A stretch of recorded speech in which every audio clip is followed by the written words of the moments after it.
Good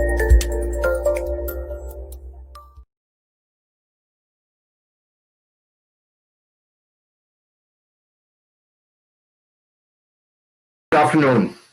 Welcome to the next episode of Millennium Diva Show. I'm again delighted to have our esteemed diva, I call her Cyber Diva, Deepika Singh with us. So, Deepika, welcome to the show.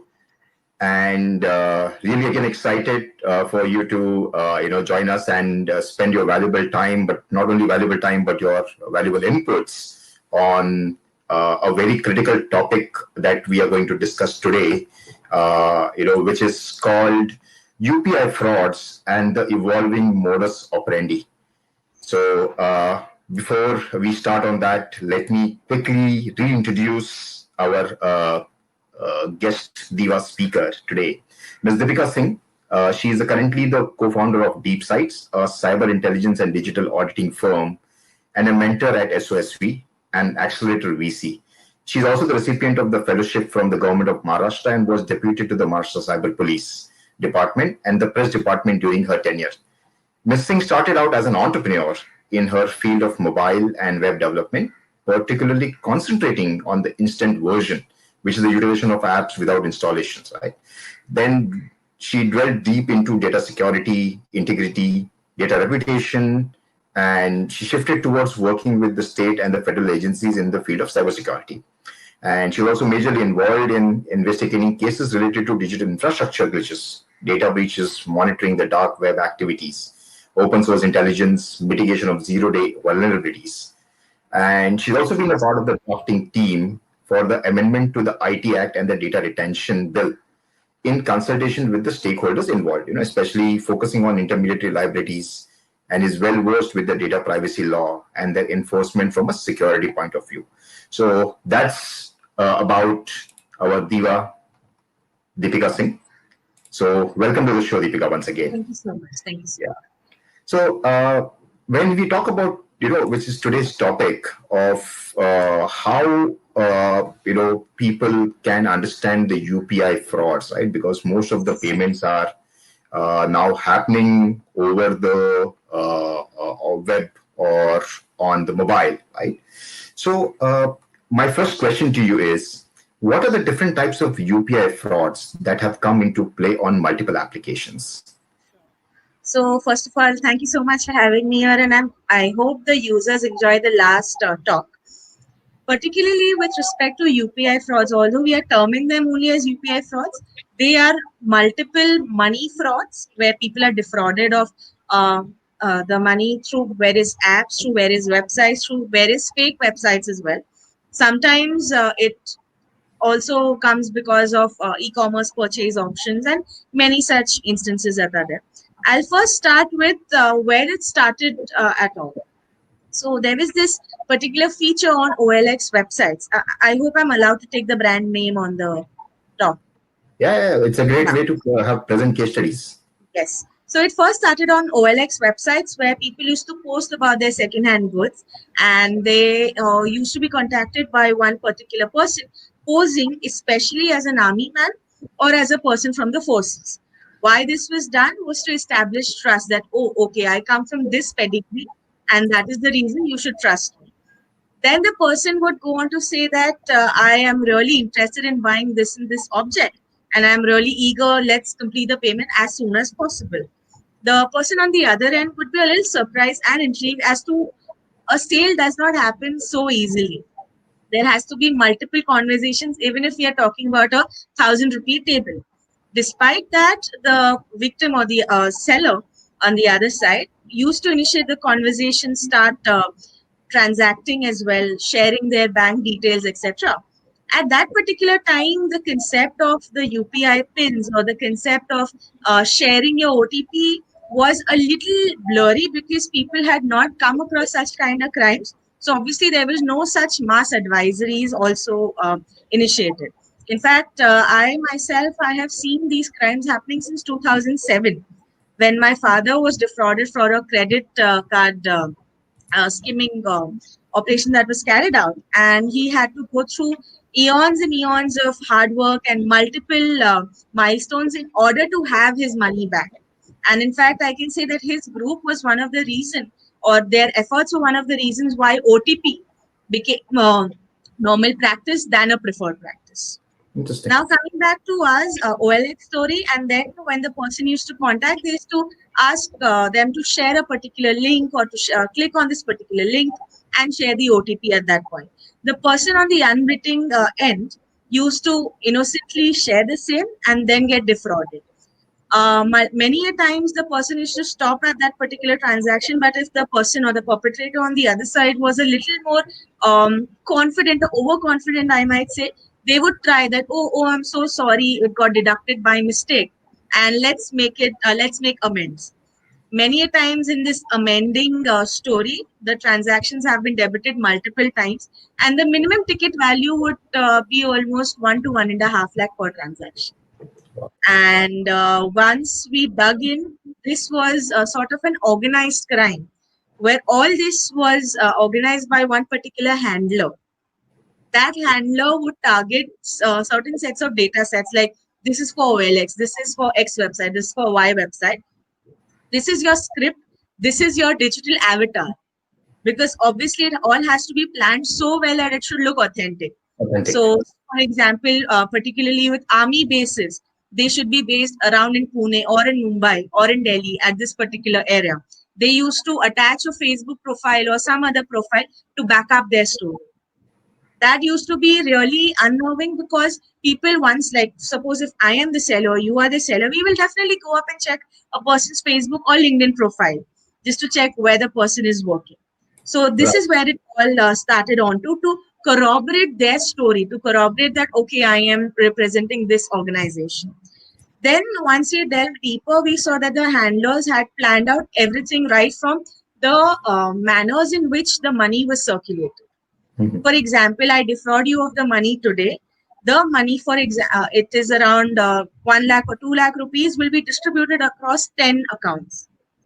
And therein, the person who will be depositing into that particular account, the account holder, would be told that if I'm allowed to deposit this particular amount in your account, you will be getting a share of commission in the same. And the people who were targeted here were usually the recipients of the JAM Yojana, that is the Jandhan account that opened up for farmers, particularly laborers who did not have bank accounts at that time, although government had got them into the financial inclusion system. Once they agreed to get that particular commission or cut, they would deposit this particular amount and the money would be taken out of the system, where the handler would go along with the account depositor, withdraw the money, and the money would be out of the system. So the background skeleton is remained the same. The methods have changed. We first started with the OLX story. Then we come to the UPI apps, particularly Google Pay. In fact, for a very long time, it was renamed as the Google Pay fraud. Whenever I told any relatives of mine or any uncles or aunts of mine, please Google Pay me, nahi, uspe sara fraud hota hai. They thought that Google Pay was initiating that fraud. Oh. And Google Pay, why? Because in the pretext of Google simplifying the UI, as you see, the UI was very simple as compared to the Beam UPI app or the Paytm app. They simplified the UI, but they also simplified it for the perpetrators. My goodness. So what the perpetrators would do would share the QR code and embed that particular amount in the QR code. Mhm. Now, even a tech savvy person like me does not have a QR scanning app on a daily basis in my phone. I scan the QR code through WhatsApp, Paytm, or other such apps.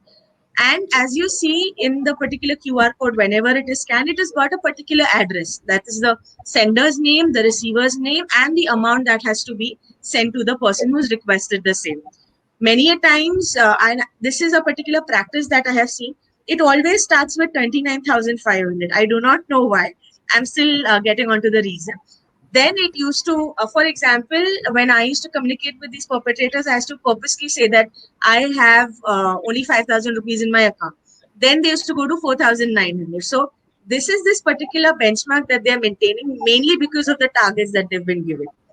Once the QR code was shared with the embedded amount and the person used to request it, we without seeing used to unwittingly enter our UPI pin and the amount would be debited. Next, it shifted to Paytm, it shifted to PhonePe. And when people became aware of not sharing your UPI PIN, it came on to they actually installing it on your behalf. Very interesting. For example, just around 3 to 4 weeks ago, I investigated a case wherein they installed a PhonePe application, started the initialization of the process, entered the number, and because of the multiple APIs that are integrated together, they kind of check that this account is linked to this bank number, and they can create a PhonePe account. Once that is done, they'll ask you to share that particular link. Even if the bank says do not share this link, people do share this link. And why this happens is they are constantly on call with you.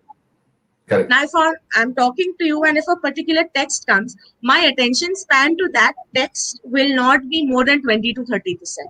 Correct. Because here I'm listening to you, I'm talking to you, I'm distracted by the colors, I'm distracted by the screen, and here I'm distracted by the message. So I'll only pay around 10 to 20% of attention that's of the initial attention that has to be paid. And that is the reason people get defrauded, or they, despite being literate and educated, they tend to make these mistakes. True. And then the last nail in the coffin is, of course, taking over their phone through a remote app like a Team Viewer or a Zoom installer or something, where they embed a RAT, that's a remote access tool, into your phone, and then get the access, go to your particular app, sign you out, and then get the money. So this is the entire timeline through which I have taken you, right from the OLX ones to actually taking access or control of your phone. So I believe, if you remember, we were actually discussing about this one typical case, of one of my friends, where her WhatsApp got hacked, right, and there was a huge transaction that happened, right? So in that case, which are the red flags do people need to be aware about to stay away from the same? In fact. Sure. So first, reiterating a point which I told in my last talk, there are no free lunches. Second, coming up to always study the person's eagerness in order to help you out. This person just connected to you. For example, if usually people who have Googled about wine shops delivering to home, this is where majority of the frauds have happened. So actually check it out. If they are directly telling you the order cancel ho jayega agar aap pay nahi karoge, let the order be cancelled. Make sure that the websites that you are going on to, they will never ask any of your sensitive details. And even if you are Googling and let's say a Swiggy number comes up or a Zomato number comes up, make sure you check it on Truecaller. That is it a scamster's number or is it actual Swiggy's number? To ensure that you don't get scammed. And in fact, I really have to learn from these guys how they make sure to rank up their contact on the Google ranking. They usually rank at number one. In fact, I just posted a status update which is very well received, where I saw that these people always rank in the Google Ads section of being number one. So be connected to your particular e-commerce site. Just 1 minute. To your e-commerce site or your particular e-commerce section where you can chat with the customer service and make sure that the authentic information is being given to you. Okay. Next, you really have to be sure not to share any of the messages despite them threatening you or slyly threatening you with any of these circumstances. Your card will be blocked, your account will be blocked. Make sure to verify that information 2 to 3 times before making any step. And fourth is, even if such cases happen where at least your device login, for example, in the case that we were discussing, the WhatsApp ID was changed. After giving the OTP, the WhatsApp PIN was changed. Immediately sound all of your contacts so that nobody falls prey to this. Of course, they will get nothing by stealing the chats. Maybe if suppose some private chats are there, then definitely they may blackmail you. But the next step after gaining your Facebook or your WhatsApp account is usually to ask your friends money. So always with your closer ones or with all of your contacts whom you're interacted, maybe on a regular level and not a daily level, you can establish a particular common course such as Cheerios or something where they have to authenticate between you and me that this Right. is the time when I will tend to ask for money. So keep that secret code between you, and then I believe everyone should be safe. Very interesting. Very interesting. Uh, So I remember, at a lot of times you also get messages from Paytm, right? That your Paytm is going to be blocked if you don't take necessary step, right? So Yes. is that, does it also fall under this particular category? Definitely, definitely. In fact, there is where the handlers, that is the people, and usually in these groups, if you see, I'll share one chart particularly with your team as well. There will always be 2 to 3 people who are so savvy with the technical aspects that they will rename your particular messenger service at DD-Paytm, and then they will send you the particular link for the app or website. For example, I still remember my mom received a link to download a bank's app, and it was exactly similar as to the original Banks app. If you see it on the Play Store, right from the logo, there was not even a pixels difference in the same. Only thing that was different was the company name which had uploaded that particular app. Right. So even though they kind of try to masquerade, because there is no bar in you rebranding your particular messenger service onto another brand's name. I myself can send you a messages named as BD Alibaba, for example, and at that particular time, people cannot uh, guarantee that it is a true one or it is the false ones, because we ourselves do not know that this is how Alibaba's messages look like. Correct. So this all are just the means to get the honeypot, that is access to your bank accounts. Wow. Wow. Wow. So, Deepika, my next question to you is, what should one do in event of a device hijack? Okay. So, for example, with respect to rats, I'll start with that is the major device hijack that can happen either to your phone or to your laptop. What usually happens is the perpetrators ask you to install TeamViewer many a times. Correct. And once they do that, they in particularly Android phones, they install Find My Device, and Mhm. then they link a particular email ID to your phone and their phone as well. From their access, they lock your device.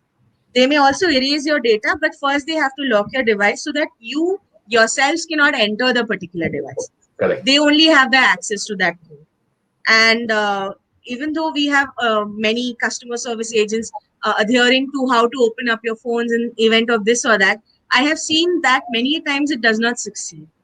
Mhm. I myself had to format and reformat a few of my phones because the phone would not unlock on its own, or maybe on the methods that I had to try. So, in event of this, first of all, try hard resetting your phone. In order to be prepared for such an event, always make sure to back up your data on a weekly basis, or if you're really very dependent on your phone, twice a week, you should back up your data. Sync all your contacts, because majorly what happens is people say that, oh, because of this event I lost all my contacts. We have True. Apple contacts and Google contacts in place. Let there be hundreds of multiples of one contact, but it should not be that one contact should also be not existent.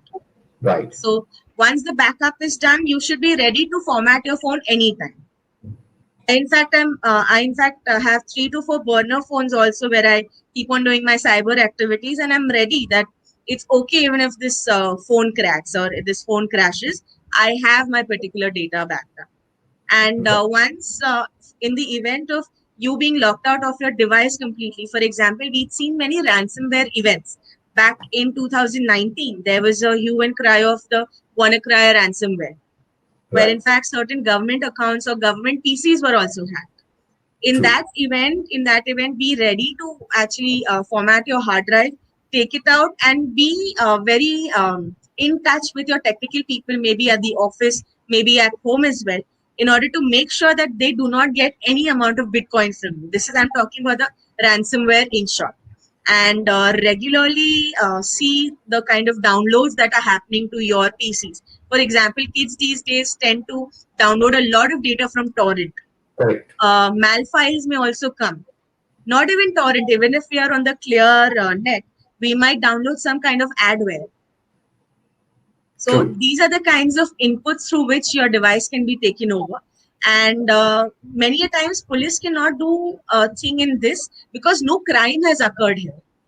All has happened is your device has been out of control. But in order for no crime to happen, you have to take these preemptive steps, and also think that this may happen to me. Many a times people are like, no, this only happens to people who are on Android, and I am an Apple user. But many a times Apple users also tend to be defrauded through these means.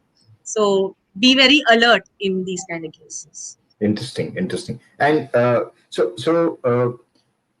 as what I understand, it is very important to keep a check on what all you're downloading. Don't fall to those free, downloads that come to you. I think when you get conned because you tend to get into a space where people think, oh, it's free and it's good, that is something that is very, very important to understand, that Correct. look, as you rightly said, there are no free lunches in this world, right? So my next question coming up to you is, what should be the redressal method in case if a similar thing happens to someone? How Okay. would you go about in addressing this, right from your friends to your to the security spaces? So first of all, make sure that you always have a burner phone or a secondary number through which all your critical OTPs are attached.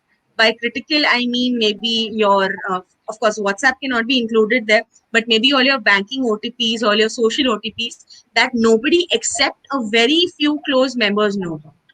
Right. Second, the same advice for email IDs as well. Hmm. Even so, in my last talk, I told you that I was the main target for these people because I was actually taking them down on a mass level. I have kept my social account on such email IDs which my parents also don't know. Oh, So that is the level of security you really have to keep. I know it is a little tough, but in order for you not faltering onto such problems, you have to take such measures. Then with the redressal methods, you can first understand how this particular event took place. Many a times people are in disbelief that no, I did not do any wrong. And when I sit them down and ask them particular questions politely, because of course I cannot blame that no, you were dumb, or no, you shared the OTP. Here, I really have to understand their problem also, because they are the ones who are at the major loss. correct. And there's no point proving a victim wrong. Of course, that is very heinous in its own self. Then we could come to understand how this attack took place. Maybe you can get in touch with a tech savvy person. You can connect to me as well, because I actually love unraveling all these stories as to how this happened. Once that is done, in the event of a financial fraud, there are three things you can do. First, contact your bank and disable all the dynamic services such as the net banking, credit card, debit card, etc. Second, you should approach the nearest police station beside you. And in fact, even before doing that, on cybercrime.gov.in, you can register a complaint. So this is particularly the NCRB's portal for cybercrimes, and it is distributed all across India. Particularly in Maharashtra, there are 51 cyber labs that look into these kind of complaints across the state. Once that is done, you can register an FIR, and this is very clearly, and I am saying, and I'm emphasizing on this, a complaint that you give to the police station is not the FIR. Even Okay. though Yeah. आप बहुत अच्छी से color print out निकाल के fashionable English में लिख के, even if you submit there, you have to sit there. Maybe they may be a little busy, they may be not be registering the FIR at the first go. Make sure you follow up with them. Go there, get the FIR registered in Marathi. Once you get that particular FIR number, in Maharashtra at least, for the other states I'm not that aware about, but in Maharashtra at least, you'll see the word FIR on top of the form. You'll see your name, you'll see the sections that they have applied. And even before that, it will be really okay if you read upon the sections with respect to cheating, financial frauds. These sections are between the IT Act that was amended in 2008 and the IPC as well. And if it's a larger amount, then definitely contact your attorney, because that has to be done on many levels. Now, after the police and after registering the complaint on cybercrime.gov.in, you should definitely, after 3 days, if the bank is not replying or the bank is not cooperating, then approach the RBI ombudsman. because the Okay. RBI ombudsman takes care that if it is not your fault, and again, here's a disclaimer according to the recent RBI circular, if it is the fault on part of the bank that they did not send an OTP for a second transaction or a OTP for an international transaction, it usually is the bank's fault. Correct. And after that, during the investigation process, and many of my clients or my friends whom have helped in this particular investigation progress, they have a temporary credit to their account, which is actually a relief that though I may not be able to use my money, I still know that my money is not gone anywhere. Because the reconciliation takes at least 2 to 3 days, especially in this event of the fast money transfers that are happening. And last but not the least, make sure you have all your evidences in place. Do not delete any of the screenshots. Do not delete any of the chats. Because once the case starts being investigated, you really have to help the police in understanding what went wrong. Correct. Even though the crux is the same, in order to gain your money and gain your access, the modi operandi or the story or the journey the perpetrator takes to reach that particular goal differs. So make sure of these steps, and in any doubt, please feel free to contact. Lovely, lovely. So, quickly for our viewers, make sure that you get an FIR registered. Okay, not just a complaint. So there's a difference between a complaint registered and an FIR registered, right? So make sure you do that. If the police insist that, oh, we will report it right now, and maybe once you are once we get some information, we will register an FIR. I would still urge and request everyone, you go and make sure that you tell politely the police guys that we need an FIR registered, because this, not sure what will happen forward, but at least you are doing your part and making sure that you are following the processes which are set. And this will help not only you but also the bank, and at a lot of times it might save a lot of trauma and turmoil for individuals who get into this particular challenge, right? So that's the I first. just like to add one point, which I'm sorry I missed. Many of the times, these Instagram businesses which have come up, they also tend to ask your payments, and people usually think, will this person defraud me or is it an authentic person? So in order to check those particular authenticity before making the payment, because many a times if it is your fault, then even the police cannot interfere and get you your money back. So keep your eyes open, check through multiple sources as to if this business has this particular name. Is it registered on this company's ID? Does it have the UPI ID registered on this particular name or the VP address that we have? So that once these sources are reconciled, then only go ahead with your payments. Wow, fantastic. Yeah. So also make sure that you go to cybercrime.gov.in and put in the challenge that has happened with your, put in or register a complaint there as well.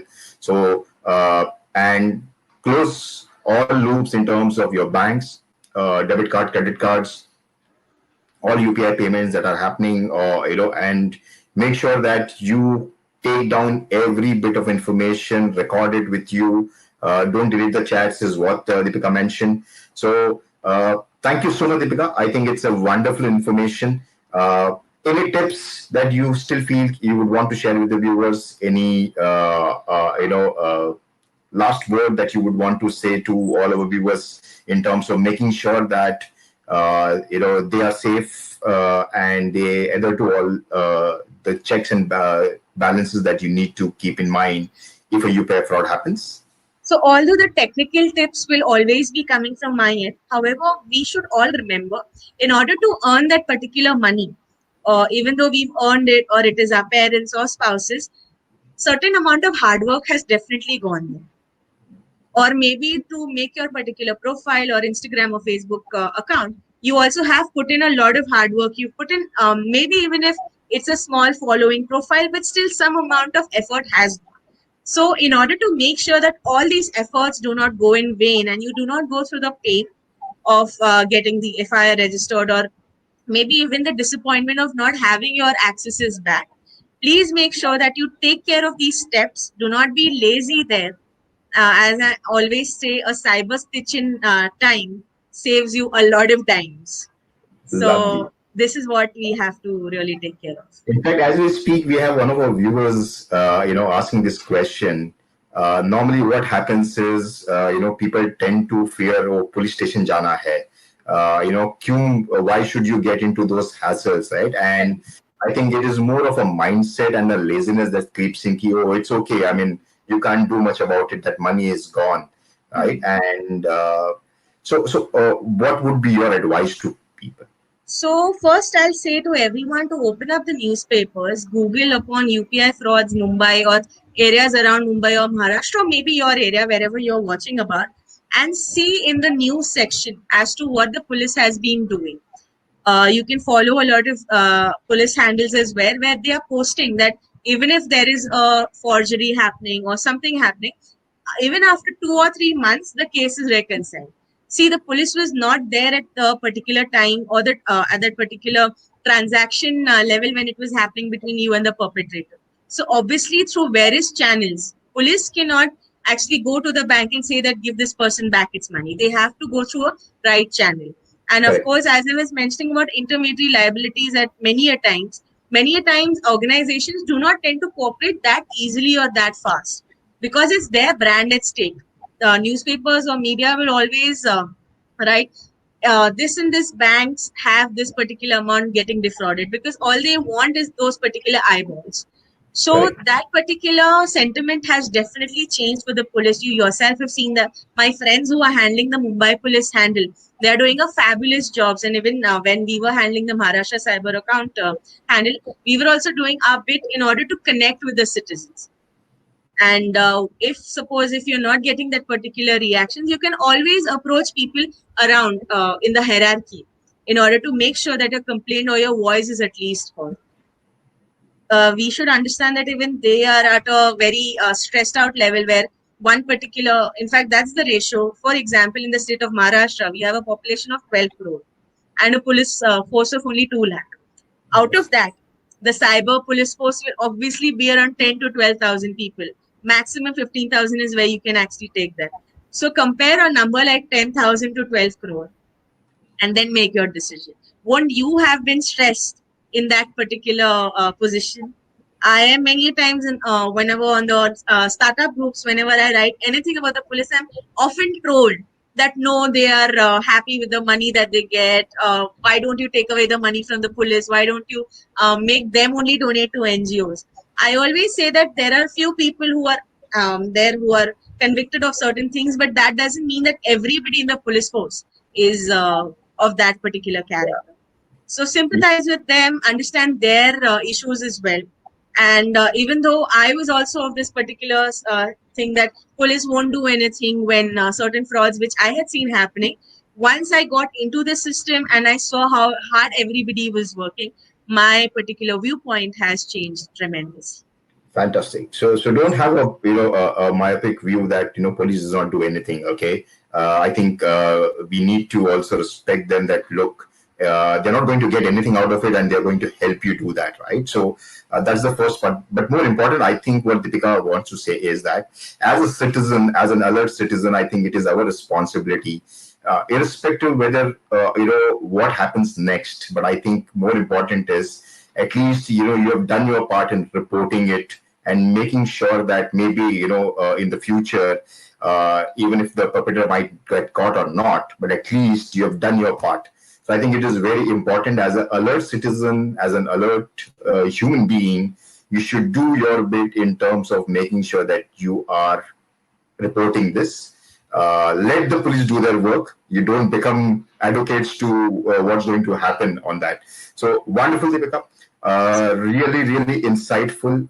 Delighted. Thank you so much on behalf of all of us at Billion Divas for sharing this valuable information. I think a lot of people will benefit from this. At least I think this is a great way for us to create awareness about what's going to happen and how we could be able to be a part of making a change in that space, right? So thank you so much once again for joining us. For our viewers, do log into Billion Divas show on our YouTube channel, and this is an exclusive coverage that we have done with Deepika on preventing UPI frauds. So thank you once again, Deepika, for joining us at the Billion Divas show. My pleasure. Thank you.